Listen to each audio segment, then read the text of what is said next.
안녕하세요 여러분। আজকে আমরা ছোট্ট একটি গ্রামার শিখব। সেই গ্রামারটি আমরা উপরে দেখতে পাচ্ছি ওল রুল। আমরা জানি ওল রুল হচ্ছে অবজেক্ট মার্কার, অর্থাৎ বাক্যে যে জিনিসের উপর কাজ করা হয় তারপরে আমরা ওল রুলটা ব্যবহার করতে পারি। উল এবং রুল কখন ব্যবহার হবে? বাচ্ছিম যদি থাকে তাহলে উল, আর বাচ্ছিম না থাকলে রুল ব্যবহার করতে হবে। তাহলে আমরা একটা উদাহরণ দেখি।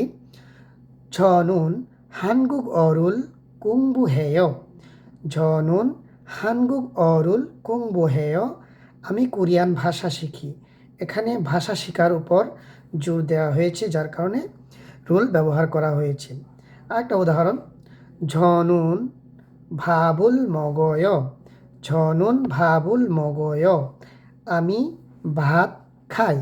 এখানে ভাত খাওয়ার উপর জোর দেওয়া হয়েছে, এজন্য ভাতের পরে উল ব্যবহার করা হয়েছে। ধন্যবাদ।